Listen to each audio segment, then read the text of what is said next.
Me permitirán que dedique esta conferencia a Pablo, Mateo y Lucas. Son mis 3 nietos. Fue enviado por Dios el ángel Gabriel a una ciudad de Galilea, llamada Nazaret, a una virgen desposada con un hombre llamado José, de la casa de David. El nombre de la virgen era María. Y entrando le dijo: «Alégrate, llena de gracia, el Señor está contigo». Ella se conturbó por estas palabras y discurría qué significaría aquel saludo. El ángel le dijo: «No temas, María, porque has hallado gracia delante de Dios. Vas a concebir en el seno y vas a dar a luz a un hijo, a quien pondrás por nombre Jesús. Él será grande y será llamado Hijo del Altísimo, y el Señor Dios le dará el trono de David, su padre. Reinará sobre la casa de Jacob por los siglos y su reino no tendrá fin». María respondió al ángel: «¿Cómo será esto, puesto que no conozco varón?» El ángel le respondió: «El Espíritu Santo vendrá sobre ti y el poder del Altísimo te cubrirá con su sombra. Por eso, el que ha de nacer será santo y será llamado Hijo de Dios». Dijo María: «He aquí la esclava del Señor, hágase en mí según tu palabra». Y el ángel, dejándola, se fue.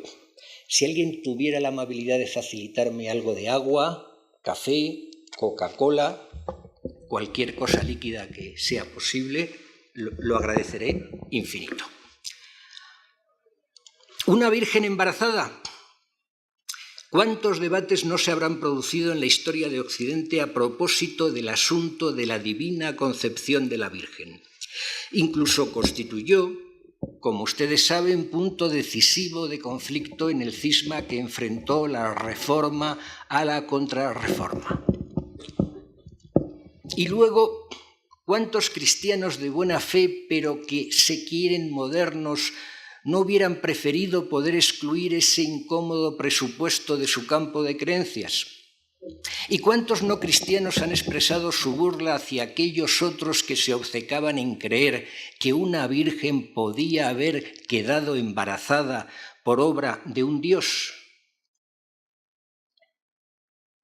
Lo que probablemente no se haya hecho nunca es abordar el asunto como lo que realmente es: el primer punto de ignición del relato mítico conformado por los evangelios. Y bien, a eso es precisamente a lo que les invito: a que suspendan sus creencias, tanto las positivas como las negativas, para ensayar a escuchar el orden simbólico que, en torno a ese punto de ignición, se conforma, y en el que emerge como figura mayor esa novedad histórica que es la aparición de la idea del nacimiento del Hijo de Dios. Pero para que puedan valorar en profundidad lo que con eso emerge, resulta imprescindible un trabajo previo. Uno que nos llevará un trecho considerable de esta conferencia, el destinado a reflexionar sobre los tiempos anteriores a la aparición de tan sorprendente y novedosa idea. De modo que cuando retornemos a ella, estaremos en condiciones de apreciar plenamente su novedad y su importancia. Durante siglos, para los seres humanos, los dioses eran las potencias de lo real. Potencias a las que admiraban tanto como por ellas, muchas gracias, se sentían amedrentados.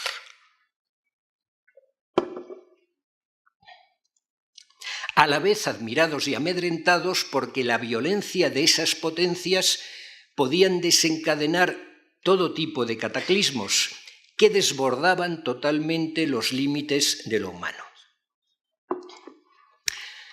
Los límites de lo que su entendimiento podía comprender, tanto como los límites de lo que su fuerza, la humana, podía resistir.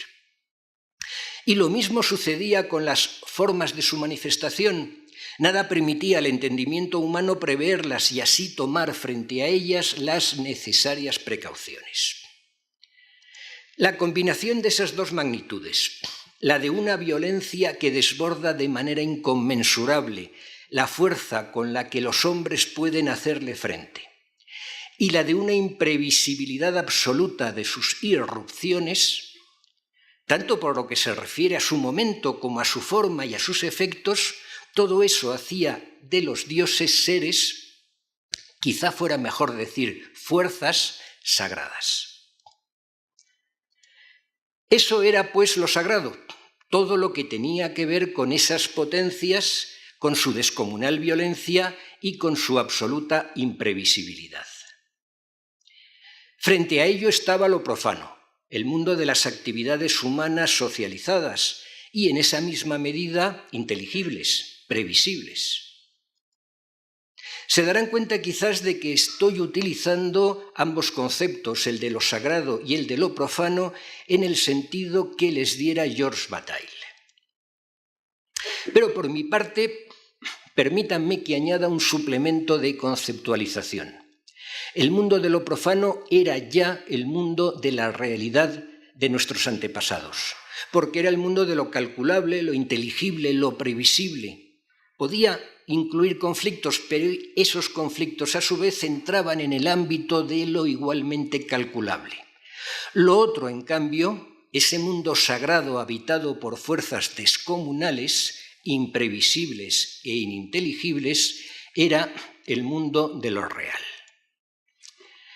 Bien es cierto que la noción de lo sagrado no se limitaba al mundo de los dioses y sus emergencias, sino que incluía igualmente todo lo que de una o de otra manera entraba en contacto con ellos, incluidos los actos de los hombres en su aproximación a los dioses, sus mitos, sus rituales y los objetos que participaban de estos.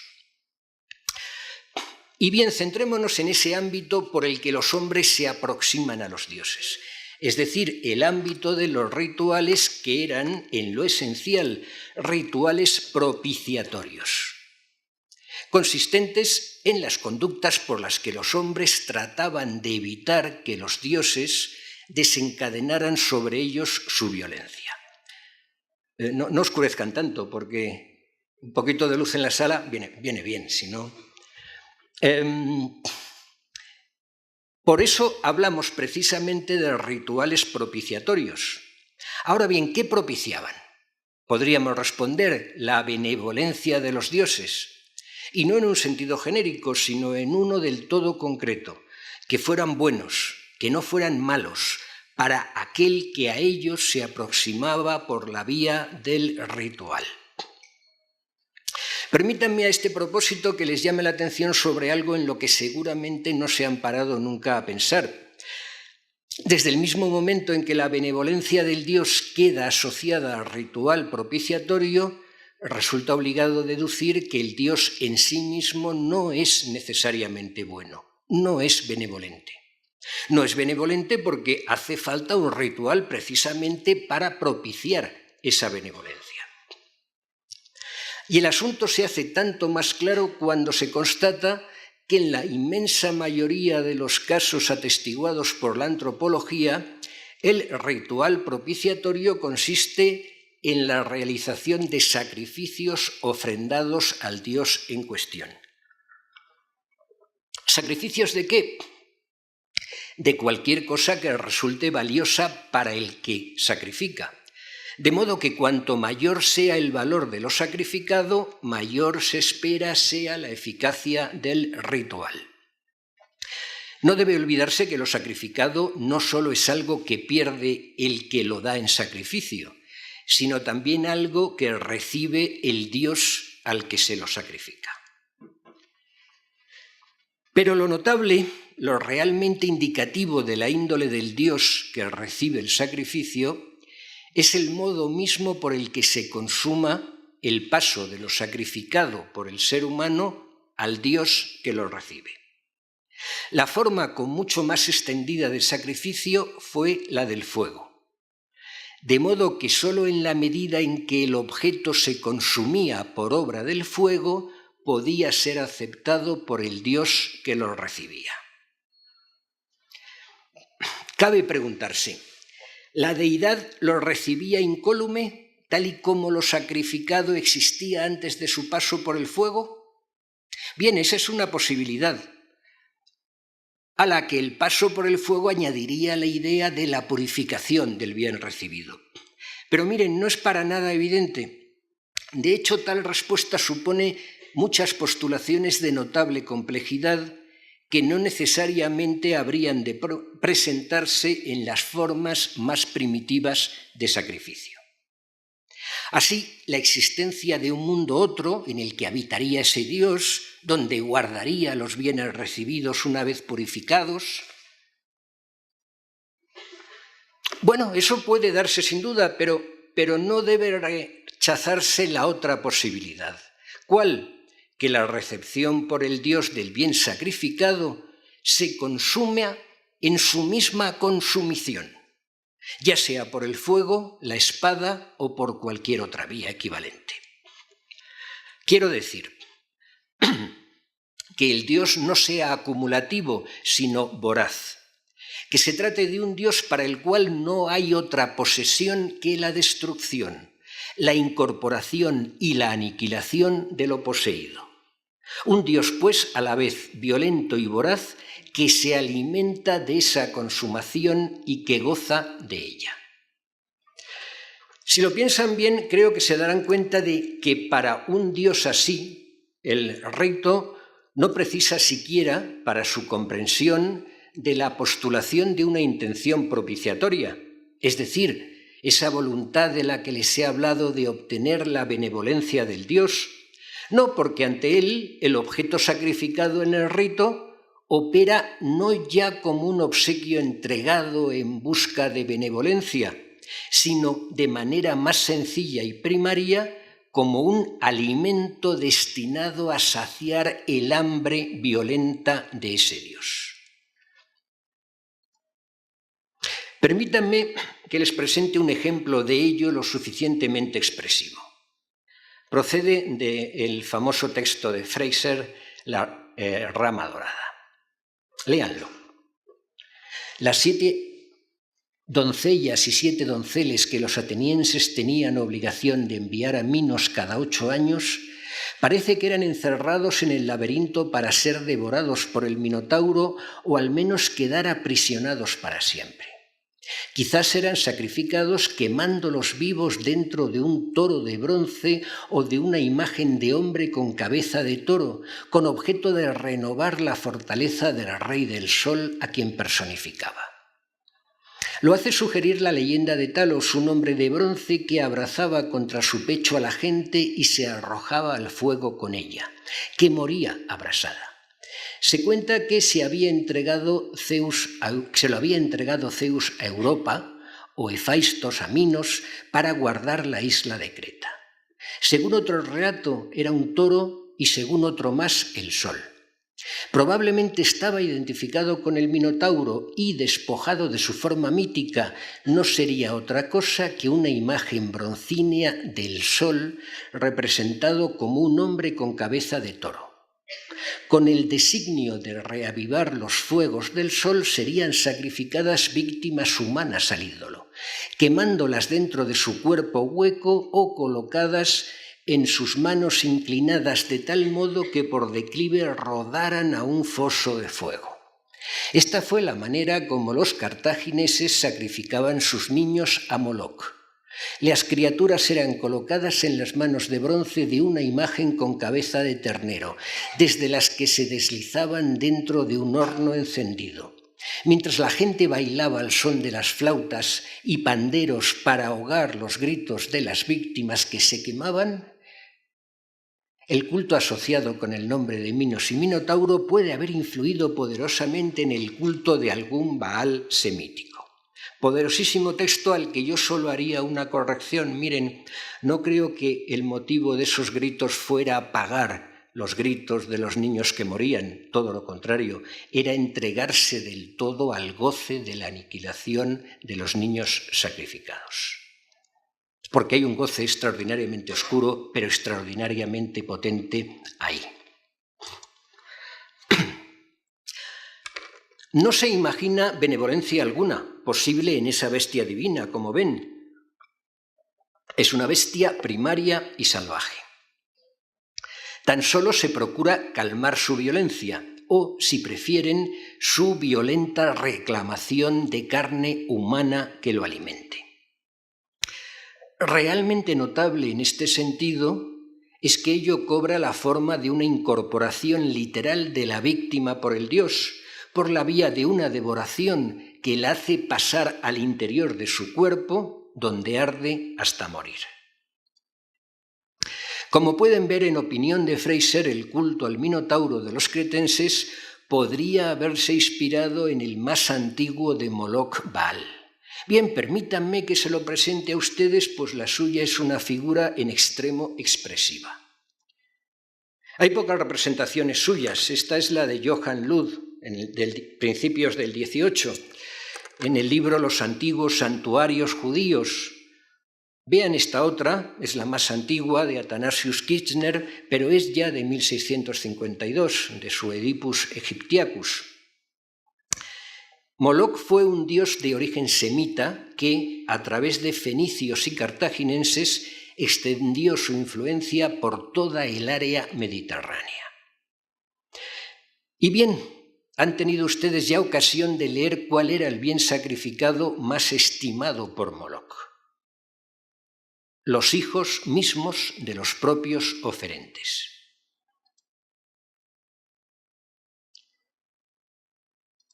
Las cámaras, también llamadas muy expresivamente capillas, que se abren en el cuerpo del dios, son los lugares donde se albergaba al niño que era abrasado. Diodoro Sículo, historiador griego del siglo I a.C., ofrece una impresionante descripción del sacrificio masivo que tuvo lugar en una fecha tan reciente como principios del siglo IV a.C., cuando el griego Agatocles sitió la ciudad cartaginesa. Dice así: viendo a sus enemigos acampados bajo los muros de la ciudad, se sintieron asaltados por un temor supersticioso y se reprocharon haber descuidado las costumbres de sus padres en lo referente al culto de los dioses. Decidieron realizar una gran ceremonia en la que deberían ser sacrificados 200 niños escogidos de las familias más ilustres. Algunos ciudadanos, temerosos de ser acusados, ofrecieron voluntariamente a sus propios hijos, que no fueron menos de 300. Había una estatua de bronce que representaba a Saturno, las manos extendidas e inclinadas hacia la tierra, de manera que el niño que había sido colocado en ellas rodaba e iba a caer en una sima llena de fuego. Es probablemente a esta costumbre a la que hace alusión Eurípides cuando habla de ceremonias de sacrificio realizadas en Tauride. El poeta pone en boca de Orestes la pregunta siguiente: ¿cuál será la tumba que me recibirá cuando muera? Un fuego sagrado encendido en una gran sima de la tierra. Parece también que el antiguo mito de los griegos, según el cual Saturno devoró a sus propios hijos, encuentra una explicación en esta costumbre de los cartagineses. Detengámonos por un instante para reparar en el estatus que el niño posee en estos sacrificios. Es sin duda un bien, y como tal un bien sacrificable, en aras a la preservación de un bien mayor. Pero observen que en esta caracterización que les propongo, la palabra bien es empleada en sentido estrictamente económico, no en el ético. El hijo es un bien en tanto posesión, propiedad que se posee y de la que se dispone, de modo que los padres, por su propio bien, sacrifican uno de sus bienes más preciados, que es uno de sus hijos, en aras a conservar otros bienes considerados más valiosos. Así, por ejemplo, la propia vida, las riquezas, el poder. Claro está, donde Diodoro dice Saturno, deben ustedes poner Moloch, porque los griegos identificaban al uno con el otro. Ahora bien, ello no debería también, en cierto modo, llevarnos a nosotros a poner Moloch en algunos de los lugares donde los griegos escribieron Saturno? Y es que, como ven, Diodoro Sículo era ya un excelente antropólogo. Y así sugiere la posibilidad de que en un pasado remoto Moloch pudiera haber sido antepasado de Saturno, o bien que ambos procedieran de un arcaico tronco común. En cualquiera de los casos, ello da al asunto de Moloch una dimensión extraordinaria, cuya resonancia atraviesa, como ven ustedes, los siglos. Sin duda hacia atrás, pero también hacia adelante, hasta llegar, por ejemplo, a Goya. Y no hay aquí ciertamente fuego, pero ello no nos aparta demasiado de lo esencial de la descripción de Diodoro Sículo, la devoración. Por el contrario, nos permite percibir mejor cierto aspecto esencial de la figura de Moloch. Se trata de algo que ya les he señalado. El dios se apropia del bien recibido incorporándolo, literalmente, devorándolo. Sencillamente se alimenta de él. ¿Hasta dónde alcanzó su difusión Moloch? Pues miren, sabemos que su presencia es insistente en el Antiguo Testamento, donde Yahvé, habitado por sus profetas, hablando por voz de sus profetas, habitando a sus profetas, no cesó de proclamar su indignación hacia su pueblo, que una y otra vez olvidaba adorarle y en cambio se aproximaba a Moloch para realizar sacrificios de sus propios hijos. Vean un texto de referencia. Vean cómo expresa su indignación el Dios de los judíos por no ser escuchado y por ver cómo su pueblo vuelve a retornar a los sacrificios de Moloch. La cita que les presento ahora es una más de la multitud de citas en las que Yahvé expresa esa indignación. Miren, sin embargo, hay en esta un par de detalles que sugieren la posibilidad de que alguna vez, en un pasado remoto, Moloch y Yahvé pudieran haber sido el mismo Dios. Sí, porque ¿acaso ese monstruo abominable no llegó a ocupar el propio templo de Yahvé? Y está sobre todo esa tan acentuada negación. Dice que no solo no lo ordenó él, sino que ni siquiera llegó a pasársele por la cabeza. Bueno, ya saben, excusatio non pedita, accusatio manifesta.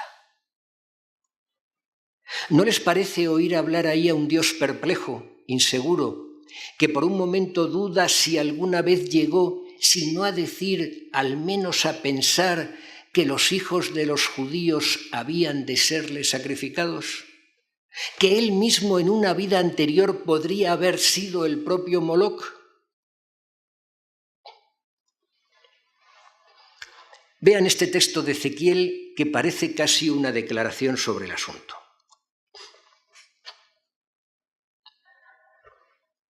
Incluso llegué, dice el propio Dios por boca de su profeta, a darles preceptos que no eran buenos y normas con las que no podrían vivir, y los contaminé con sus propias ofrendas, haciendo que pasaron por el fuego a todo primogénito. Pero miren, no se me enfaden con el Dios hebreo por esto. No lo hagan porque si aceptan leer la Biblia de modo materialista, quiero decir, prescindiendo de todo presupuesto metafísico, podrán reconocer fácilmente que en ella se encuentra la crónica de una transformación histórica incesante de la idea misma de Dios.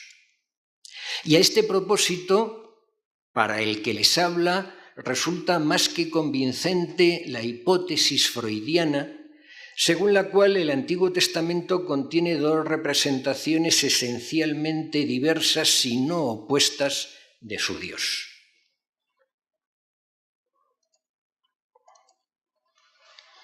Uno rudo, mezquino, violento, sediento de sangre, y otra representación, en cambio, espiritualizada, la idea de una deidad única, abarcadora del universo entero, que a todos ama y es omnipotente, enemiga de todo ceremonial y todo ensalmo.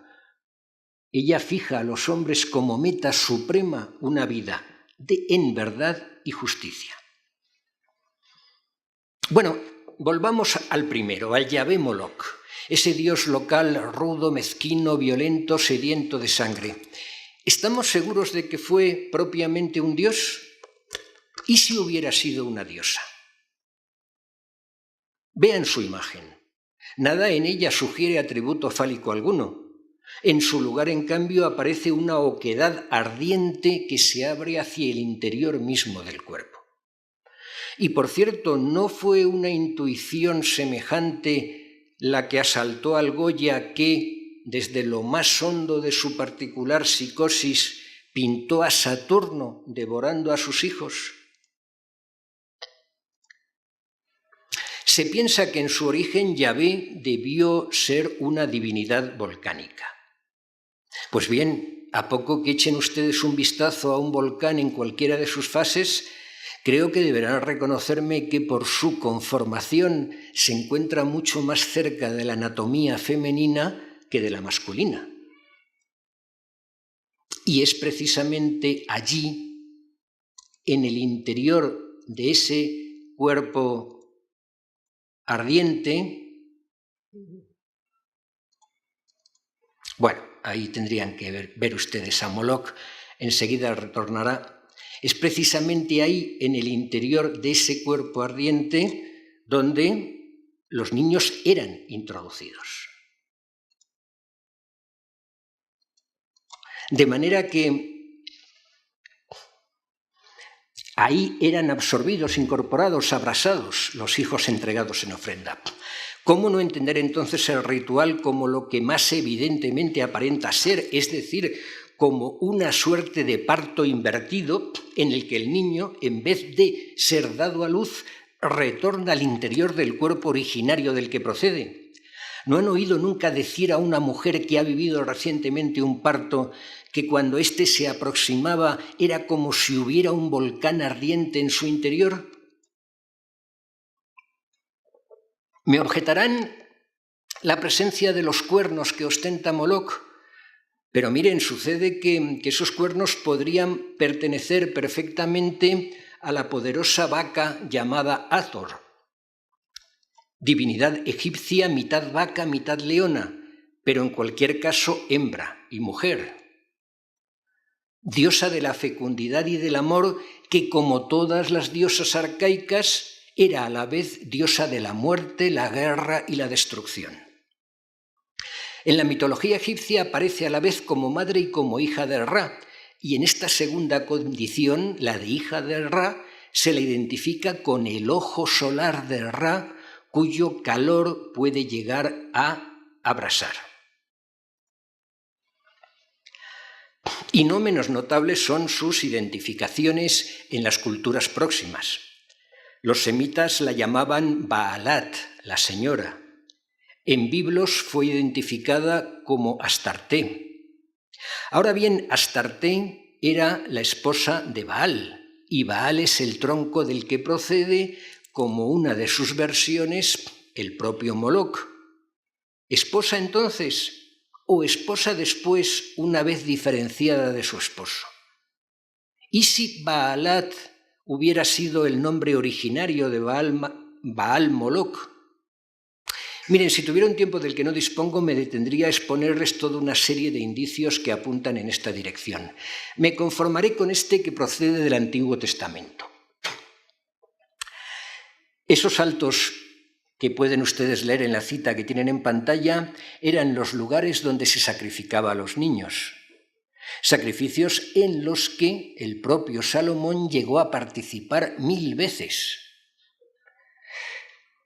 El caso es que el propio Salomón había traído de Egipto a su esposa y quizás también, ¿por qué no?, a la propia Hathor, Astarté, Baalat, Moloch. Les decía al comienzo de esta conferencia que los dioses en el origen eran las potencias de lo real. Y bien, una vez iniciado el largo y lento proceso de humanización, ¿no les parece lógico que después de las grandes bestias y de las otras grandes potencias naturales que aterraban a los hombres, la siguiente forma de divinidad fuera materna? Pues ciertamente no hay nada tan poderosamente real en el cuerpo de los miembros de nuestra especie como esa extraordinaria metamorfosis corporal, en sí misma eminentemente real, por la que es parido un nuevo ser humano. Nada extraño por ello que suscitara desde el primer momento esa suerte de espasmo amedrentado que caracterizaba la proximidad con las otras potencias de lo real. ¿Cómo fue posible que frente a esa divinidad arcaica y bestial emergiera y pudiera afirmarse ese nuevo Dios más espiritualizado, comprometido con la verdad y la justicia? Es decir, un Dios por oposición a los que le habían precedido, por primera vez ético, y por eso fundamento de ese núcleo ético en torno al cual, en el cruce del pensamiento socrático y el Antiguo Testamento, comenzó a fundarse el pensamiento humanista occidental. En ediciones anteriores de nuestro congreso he tenido ocasión de ocuparme de los dos momentos más notables en los que se manifiesta ese paso decisivo entre uno y otro tipo de divinidad, que es precisamente la prohibición del sacrificio humano. Me refiero, por ejemplo, al último canto de la Ilíada, en el que Zeus, el dios que había protegido a los troyanos, pero que no pudo evitar su derrota por los griegos, porque estos estaban protegidos por las diosas Hera y Atenea, que eran mucho más poderosas, pero sin embargo en el último canto de la Ilíada, al menos Zeus logra contener el furor letal de Aquiles inspirado por las diosas y logra inspirar en él la compasión por primera vez, de modo que llega a entregar el cadáver de Héctor ya no a los perros como pretendía, sino al padre del hijo muerto que lo suplica. Y me refiero también al mito de Abraham, en el que emerge un Dios venido de otras tierras que hace a Abraham abandonar su tierra matriarcal en la que reinaba una diosa con toda probabilidad llamada Sarai, para conducirle a otra tierra y reclamarle a su hijo, Isaac, en sacrificio. Pero en un sacrificio radicalmente nuevo. Lo prueba el hecho de que cuando Abraham, siguiendo la inveterada costumbre, se dispone a degollar a su hijo antes de quemarlo en la pira, ese nuevo Dios detiene su brazo. Hemos visto en la Ilíada aparecer la compasión, aquí vemos aparecer la compasión, pero también algo más. El nuevo sacrificio que este nuevo Dios reclama a Abraham ya no es la vida de su hijo, sino todo lo contrario. Lo que le reclama es que renuncie al hijo como bien. Le reclama el reconocimiento de que el único dueño del hijo no es desde luego el padre ni la madre, sino el propio Dios. Que ese hijo en suma es hijo de Dios y que por eso ya no es sacrificable. ¿Se dan cuenta del cambio radical que eso hubo de suponer histórica, antropológicamente, para la noción misma de lo sagrado? Porque a partir de entonces lo sagrado comenzó a dejar de ser lo sacrificado para comenzar a ser lo insacrificable. Y el nuevo Dios que ha prohibido el sacrificio y que ha reclamado como propio al Hijo ya no sacrificable, ha de ser necesariamente un Dios paterno, porque es un Dios que viene a desligar al nuevo ser de sus lazos de sometimiento al cuerpo real del que precede, el cuerpo de la madre, el cuerpo de la tribu, el cuerpo de la tierra.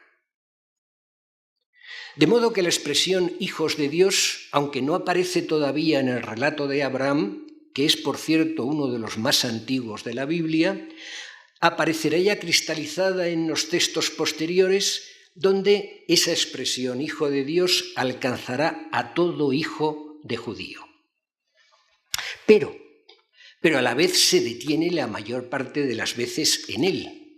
Y así sucede que incluso el Yahvé, que ha logrado olvidar haber sido una vez Moloc y que por tanto prohíbe el sacrificio de los hijos del pueblo elegido, es capaz de manifestar la ira más extrema y reclamar el sacrificio de los hijos de los otros. Así sucede en la plaga lanzada contra Egipto, la última, que aniquila a todos los hijos primogénitos de esa nación. ¿Se dan cuenta que el Yahvé de los judíos se mostró entonces a la vez como el Moloc de los egipcios? De modo que tal es el límite del mejor Dios hebreo. Sigue siendo un Dios nacional y por eso territorial, finalmente tribal, ligado a la tierra y a la sangre de un pueblo que se quiere, como todos los demás pueblos se han querido siempre, superior. El asunto fundamental entonces es cómo dar el salto final en este proceso de humanización de la divinidad que fuera capaz de alumbrar una noción de humanidad universal, es decir, ya no tribal, ni territorial, ni siquiera nacional. Y cuando les hago esta pregunta, y mientras piensan la respuesta, quiero llamarles la atención sobre el presupuesto básico que contiene. Que los hombres no pueden pensarse a sí mismos directamente, que se piensan a través de y en su relación con los dioses. Que sólo a través de la construcción de sus dioses como algo más perenne y menos variable que ellos mismos, pueden los hombres introducir categorías nuevas en el mundo que les permitan a sí mismos pensarse y, sobre todo, proyectarse a sí mismos hacia el futuro como seres más elevados en dignidad. Y ahora les repito ya la pregunta. ¿Cómo pudieron los hombres alumbrar esa noción de hombre universal que es el presupuesto de la reclamación para todos nosotros irrenunciable de la igualdad de todos los seres humanos? Bueno, yo les diría que la respuesta es esta. En otros términos, que hizo falta que naciera el hijo de un Dios desligado de toda tribu, de todo territorio, de toda nación. Un Dios sin cuerpo ni sangre, ni imagen ni materia alguna. Una, en suma, que era puro espíritu, es decir, literalmente, pura palabra. Sí, porque ¿acaso no es eso, la capacidad del habla, lo que nos iguala a todos los hombres, más allá de las infinitas diferencias de todo tipo que nos distinguen? Y bien, fue necesario que ese Dios, sin mediación alguna de varón, sí, porque todo varón ha nacido en un determinado territorio, la suya es la sangre que ha recibido de sus padres y de su tribu, de su nación, si ustedes quieren, que ese Dios penetrara a una mujer virgen para alumbrar en ella, en el interior de su seno, que desde que el Dios lo visitó se convirtió en sagrado, para alumbrar, les digo, a un hijo de Dios. En la simbólica que así se configura, la mujer, esa virgen que no ha conocido varón, encarna el cuerpo, la materia, lo real. Frente a ella, lo que la alumbra, lo que alumbra una vida sagrada en su interior, no puede ser un hombre, sino una pura palabra capaz de redimir al hombre de lo real. Porque tal es lo que el Espíritu Santo nombra, la palabra misma que penetra a la mujer con la potencia de la más poderosa de las promesas, la de que su hijo poseerá la mayor dignidad, la de ser hijo de Dios. Espero que no se les escapará a ustedes la nueva dimensión que con ello se abría en el universo del erotismo. Sí, porque de pronto la palabra, en su pronunciación masculina y en su recepción femenina, en su capacidad para penetrar el oído de la mujer, alcanzaba una resonancia erótica que ella nunca perdería a lo largo de la historia de nuestra civilización. De modo que lo masculino entonces, frente a esa dimensión femenina que la Virgen encarna, queda a su vez escindido en dos figuras inseparables pero diferenciadas. Por una parte la palabra divina, por otra el hombre real que permanece ahí junto a la Virgen Sagrada, sabiendo que el hijo que ha nacido no es suyo, que no es su bien, por más que él sea su padre, por más incluso que él mismo haya participado en el asunto de dejarla embarazada. Atiendan a la confrontación de estas dos tan extremas mitologías. Moloch quita, devora, incorpora y aniquila a los hijos de los hombres. El nuevo Dios da, en cambio, a su Hijo. Se da en su Hijo, se encarna en lo humano y así lo diviniza. El Dios anciano que pinta Rivera. De su pecho, bajo su boca, emerge el hálito de su palabra en forma de Espíritu Santo. Su mano derecha señala lo que ofrece, el cuerpo de su Hijo sacrificado en la cruz y que por eso conserva todavía la posición que en ella mantenía en el momento de su agonía. Ha nacido un nuevo sacrificio, sin duda, pero ya no sacrificio del otro en nombre de un goce devorador, sino sacrificio de la propia pulsión, autosacrificio entonces, en nombre del Espíritu. Vale decir, ha nacido un nuevo tipo de goce, ya no el goce siniestro de la entrega a lo real en la aniquilación del otro, sino el goce más puro, sublimado y por eso potencialmente sublime de la afirmación del ser. Estoy concluyendo. Y quiero concluir con esta idea. Una nueva noción del ser es lo que vemos nacer aquí. La del ser en su confrontación con lo real. Porque miren, lo real sin duda es, pero no hay en lo real espacio posible para el ser. Porque el ser reclama afirmación y permanencia, mientras que lo real es turbulencia, cambio incesante, caos. De modo que debiera resultar evidente que el ser solo puede ser en el campo que la palabra abre con su propia presencia. Especialmente en ese que es el de la palabra elevada a su magnitud mayor, la de la promesa. La de la promesa como desafío a lo real. Y es así como el Hijo de Dios vence a lo real y resucita.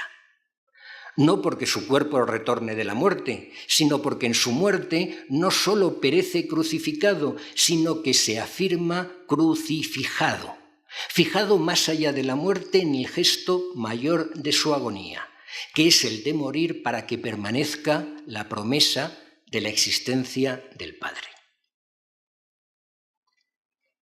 El Dios que así es afirmado es, no sé si se dan cuenta ustedes de hasta qué punto, el primer Dios en la historia de la mitología que ya no es Dios de lo real, es decir, encarnación de las potencias caóticas de lo real, sino que es el primer Dios contra lo real. ¿Les parece absurda esta idea, la de un Dios contra lo real? Bueno, miren, les insisto en esta idea para terminar. ¿Qué otro Dios sino ese podría haber introducido en el mundo la dimensión nueva capaz de convertir a los seres humanos reales, tan disparatada, tan absurda y descabelladamente diferentes entre sí, en seres iguales, igualmente dignos, igualmente sagrados, igualmente insacrificables? Es todo. Muchas gracias por su amable atención.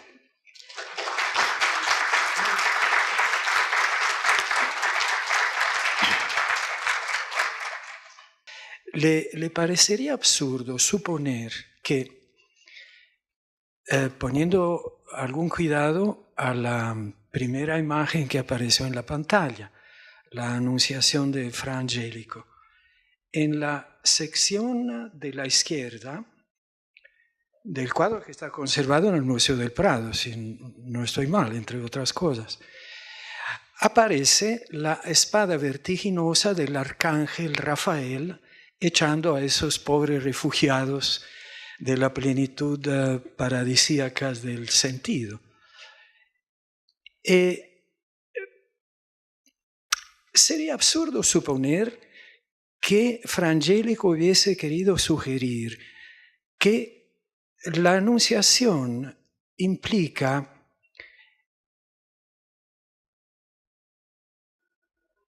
la esperanza y la realidad, hecha esperanza, de ese más allá del adentro y del afuera, que es un poco la paradoja de la Inmaculada Concepción, la puesta en entredicho de la frontera vaginal. Como justamente el anuncio de aquel Dios desterritorializado, que si no he mal entendido del todo sus sabias palabras, se encarna en el Filius Sapientiae. Claro, el problema es que el sacrificio humano retorna masivamente en el siglo XX en Europa. Nos hemos empeñado en pensar los holocaustos en términos ideológicos, políticos, económicos, y es un error. Los llamamos con un nombre mitológico, religioso, por un buen motivo.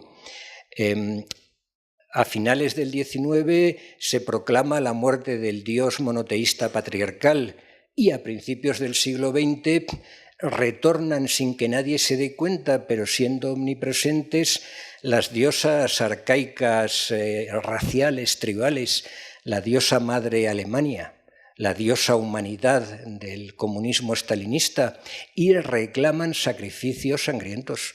Los holocaustos fueron sacrificios sangrientos ofrendados a diosas territoriales. Ese es el ángulo de referencia. La imagen de Moloch, no lo he dicho, pero quizás le esperaba que les entrara por los ojos. Auschwitz está demasiado cerca de Moloch como para que se nos olvide, ¿no? Por tanto, ese retorno coloca a nuestra civilización en un punto límite, porque nuestra civilización nació. Digo, la civilización occidental en el sentido más amplio nació con la idea de ese Dios ético espiritualizado que también perfila a Freud, ¿no? De manera que podríamos estar en un momento límite de cierre del círculo de nuestra civilización, con la paradoja de que nosotros que pensábamos desde la Ilustración que estábamos por encima de todo mito, lo único que hemos hecho era aniquilar nuestro mito más poderosamente progresista y moderno para retornar, sin darnos cuenta, a mitologías mucho más arcaicas y sangrientas, y que ponen en el centro el sacrificio humano. Esa es un poco la cuestión de fondo, ¿no? Volviendo al tema de la Inmaculada Concepción, se dan cuenta, la mitología está llena de bellas mujeres poseídas por los dioses. La novedad radical que instaura el Evangelio, y eso está en Lucas, claro, por ahí empezamos, es que sigue siendo virgen. Esa es la idea deslumbrante, infinitamente poderosa. Pero óiganla como deben oírla en términos mitológicos. Pero a continuación, óiganla como deben oírla en términos materialistas. Quiero decir, la mitología no es, como hemos pensado los occidentales durante demasiados siglos, el campo del engaño. No, la mitología es el campo de los relatos fundadores con los que los seres humanos podemos hacer frente, siempre precariamente, al caos de lo real. Bien, en ese contexto, si escuchan ustedes literalmente el mito de una virgen embarazada, es que es una virgen que ha sido embarazada por lo más puro, por lo más espiritual del humano, que es la palabra. Y de hecho, miren, eso sucede continuamente en el campo del amor. Desde que, sorprendentemente, el Evangelio introdujo ese campo de erotización radical del oído femenino y de la palabra masculina, que todos ustedes conocen, por más que no tengamos costumbre de hablar de esto en los foros universitarios. De modo que ese es el territorio, ¿no? Y ahí es donde cuaja esa idea decisiva que es el Hijo de Dios, pero ya no en el sentido bíblico del Antiguo Testamento de que todo aquel creado por Dios y perteneciente a su pueblo era su hijo, sino Hijo de Dios en tanto sagrado porque está habitado por el propio Dios. Y es ahí donde el alma aparece como una de las más poderosas producciones textuales de Occidente. Quiero decir, solo respetamos al otro si le consideramos sagrado. Solo le consideramos sagrado si aceptamos creer que hay un alma en su interior. Y esta alma es un hecho tan material como cualquier otro. Basta con que haya un espacio vedado interior, basta con que ese ser haya recibido un relato que le prometa que puede ser algo más que ese depósito de carne real destinada a la decrepitud. Pero ese es el desafío de lo humano contra lo real caótico que nos rodea. Y toda nuestra cultura se ha construido en ese desafío. Es decir, la nuestra es la cultura del primer Dios que nace contra lo real. ¿Existe? ¿No existe? Miren, yo soy materialista, no hago ninguna postulación metafísica. Estuvo a punto de morir, como les decía hace un momento, pero existe en tanto que hay, esto está en la Biblia, en el Antiguo Testamento, existe en tanto que hay hombres que pronuncian su nombre, que se comprometen con los ideales humanos que ese nombre encarna a lo largo de la historia. Uno que se encarna en lo humano, y es ahí donde aparece ese nuevo sacrificio del que les hablaba, ¿no? ¿Cómo funciona lo imaginario aquí? Básicamente no es una categoría en que me haya detenido mucho y sin embargo estaba poderosamente presente en todas las anunciaciones que hemos visto. Es uno de los temas más pintados en la historia de Occidente, ¿no? Y sin duda que en ese campo la Virgen da la imagen de lo imaginario en el núcleo del mito.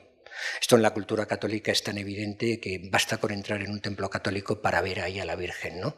En el esplendor de su belleza y de su goce y de su sufrimiento, porque es siempre la madre del agonizante, ¿no? Pero básicamente con respecto a eso, digamos, la novedad radical de este Dios del que les hablo es que es pura palabra, es puramente simbólico, no es imaginario, no es real, está contra lo real y sostiene lo imaginario, pero básicamente convoca aún más allá de lo imaginario. Lo imaginario es siempre el espacio de la imagen que nos seduce, nos complace, nos fascina, pero el campo del ser, y de eso les decía que nacía ahí, ¿no? El campo del ser es un ser más allá de toda constelación imaginaria. ¿Se dan cuenta ustedes de esa dialéctica en los templos católicos que deberíamos visitar más a menudo para darnos cuenta de la potencia de esa mitología? Les digo, está el esplendor de la Virgen en el goce de su sufrimiento y son dos magnitudes inseparables y la otra gran figura es la del Cristo agonizante. ¿No creen ustedes que la revolución, el seísmo que produjo el cristianismo en el Mediterráneo tras la muerte de Cristo, no piensan ustedes que depende de la idea de resucitar en un cielo que nadie sabe cómo es y que además todo el mundo se imagina profundamente aburrido, ¿no? No, lo que realmente conmocionó al Mediterráneo entero, al mundo entero de entonces, era la imagen del momento de la agonía como el momento radical del ser en el que el ser se lo juega todo en una buena muerte capaz de sustentar la promesa del humano. Eso es lo que realmente resucita, se reencarna, esa palabra, esa promesa. Y por eso, evidentemente, había uno por allí que pasaba debajo de la cruz, vio qué bien moría el crucificado y 3 días después salió a la calle diciendo: yo soy el Cristo. En principio nadie le reconocía porque era otro, pero cuando hizo los gestos simbólicos del Cristo, y estamos de nuevo en lo simbólico, todos le reconocieron. Y aquello abrió el espacio de nuestra civilización.